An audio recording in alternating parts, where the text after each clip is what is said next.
2025 തദ്ദേശ സ്വയംഭരണ തെരഞ്ഞെടുപ്പും 2026 നിയമസഭാ തെരഞ്ഞെടുപ്പും കൃത്യമായി അവലോകനം ചെയ്യുന്ന ന്യൂസ് ലെറ്ററിൻ്റെ പുതിയ പരിപാടി തുടങ്ങുകയാണ്. അതായത് മണ്ഡലങ്ങളുടെ വിശദീകരണമാണ് ഇതിനകത്ത് ചർച്ച ചെയ്യുന്നത്. കേരളത്തിൽ 140 നിയോജക മണ്ഡലങ്ങളുണ്ട്. 140 നിയോജക മണ്ഡലങ്ങളുടെയും ട്രെൻഡ് എങ്ങനെയാണ്, ഓരോ മണ്ഡലങ്ങളുടെയും കൃത്യമായ അനാലിസിസ് നടത്തുന്ന ഒരു കൃത്യമായ വിലയിരുത്തൽ, അതായിരിക്കും ന്യൂസ് ലെറ്റർ നടത്തുന്നത്.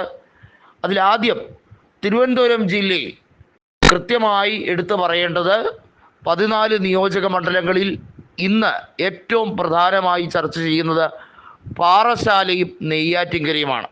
2 നിയോജക മണ്ഡലങ്ങൾ നമുക്കറിയാം. പാറശാല MLA എന്ന് പറയുന്നത് CPIMൻ്റെ CK ഹരീന്ദ്രനാണ്. 25,000 വോട്ടുകൾക്കാണ് കഴിഞ്ഞ നിയമസഭാ തെരഞ്ഞെടുപ്പിൽ വിജയിച്ചത്.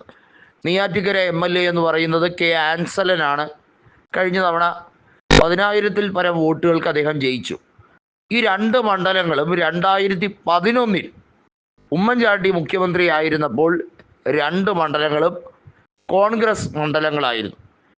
നെയ്യാറ്റിൻകരയിൽ അത് കോൺഗ്രസ് മണ്ഡലമായിരുന്നില്ലെങ്കിൽ കൂടി അതാക്കിയെടുക്കാൻ ഉമ്മൻചാണ്ടിക്ക് കഴിഞ്ഞു. അതല്ലെങ്കിൽ അതിനുള്ള രാഷ്ട്രീയ സാഹചര്യങ്ങൾ ഉണ്ടായി. കാരണം നമുക്കറിയാം, R സെൽവരാജ് ആയിരുന്നു 2011 അവിടുത്തെ MLA ആയിരുന്ന 6,702 വോട്ടുകൾക്ക് ജയിച്ച R സെൽവരാജ് രാജിവെച്ചാണ് അവിടെ മണ്ഡലത്തിൽ ഉപതെരഞ്ഞെടുപ്പ് വന്നത്.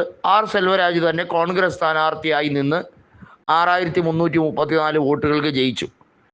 അവിടെ വലിയ രീതിയിലുള്ള വിഷയങ്ങൾ കേരള രാഷ്ട്രീയത്തിലുണ്ടായി. സെൽവരാജ് രാജിവെക്കുന്നതുമായി ബന്ധപ്പെട്ട്, TP വധവുമായി ബന്ധപ്പെട്ട വിഷയം. കാരണം TP ചന്ദ്രശേഖരൻ കൊല ചെയ്യപ്പെടുന്ന സാഹചര്യത്തിലാണ് അവിടുത്തെ ഉപതെരഞ്ഞെടുപ്പുമായി ബന്ധപ്പെട്ട കാര്യങ്ങൾ നടന്നതും. ആ തെരഞ്ഞെടുപ്പിൽ F ലോറൻസ് എന്ന് പറയുന്ന CPIMൻ്റെ സ്ഥാനാർത്ഥിയാണ് സെൽവരാജ് പരാജയപ്പെടുത്തിയത്. സെൽവരാജ് വിജയിക്കുമോ എന്ന് സംശയിച്ചിരുന്ന സാഹചര്യമൊക്കെ ഉണ്ടായിരുന്നു. അന്ന് പ്രതിപക്ഷ നേതാവായിരുന്ന VS അച്യുതാനന്ദൻ KK രമയെ അവരുടെ വീട്ടിൽ ചെന്ന് സന്ദർശിക്കുകയും അവരെ സമാധാനിപ്പിക്കുകയും ചെയ്യുന്ന ഒരു സാഹചര്യം ഈ വോട്ടെടുപ്പിൻ്റെ അന്ന് തന്നെ ഉണ്ടായത് വലിയ കോളിളക്കം സൃഷ്ടിച്ചു. അത് സെൽവരാജിൻ്റെ വിജയത്തിനൊരു കാരണമായി എന്ന് പറയപ്പെടുന്നുണ്ട്. എന്നാൽ 2016-ലോ 2021-ലോ അവിടെ വിജയിച്ച് കയറാൻ കഴിഞ്ഞില്ല. ആൻസലൻ എന്ന് പറയുന്ന പ്രാദേശിക നേതാവാണ് അവിടെ വിജയിച്ചു വന്നത്. പാറശാലയുടെ കാര്യം എടുത്തു നോക്കുകയാണെങ്കിൽ 2011 505 വോട്ടുകൾക്ക് AT ജോർജ് വിജയിച്ച മണ്ഡലത്തിൽ 2016-ലും 2021-ലും വിജയിച്ചത് CK ഹരീന്ദ്രനാണ്.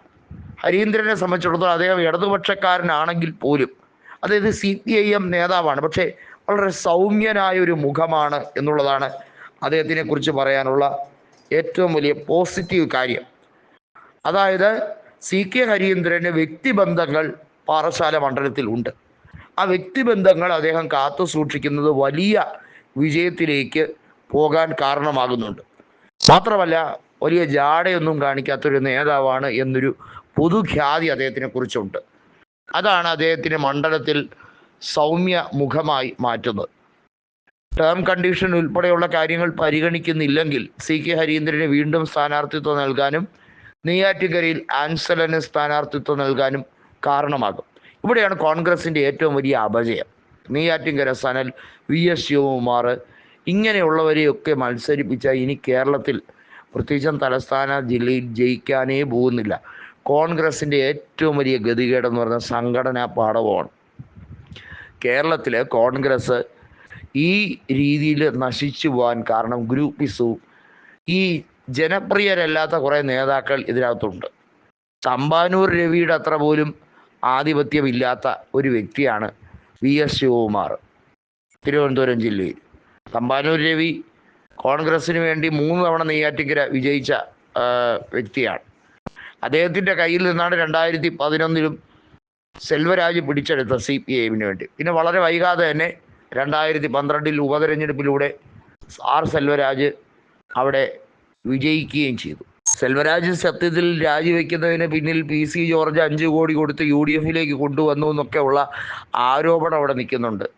അത് എത്രത്തോളം വസ്തുതാപരമാണെങ്കിൽ തന്നെയും അന്ന് TM ജേക്കബിൻ്റെ മരണം, അനൂപ് ജേക്കബിൻ്റെ ഉപതെരഞ്ഞെടുപ്പ് വിജയം, വളരെ നേരിയ ഭൂരിപക്ഷത്തിലുള്ള UDF സർക്കാർ അതിനെ നിലനിർത്തുക എന്നുള്ളത്, 5 കൊല്ലം ഉമ്മൻചാണ്ടി എങ്ങനെ കൊണ്ടുപോയി എന്നുള്ളത് അദ്ദേഹത്തിനും ദൈവത്തിനും മാത്രം അറിയാം.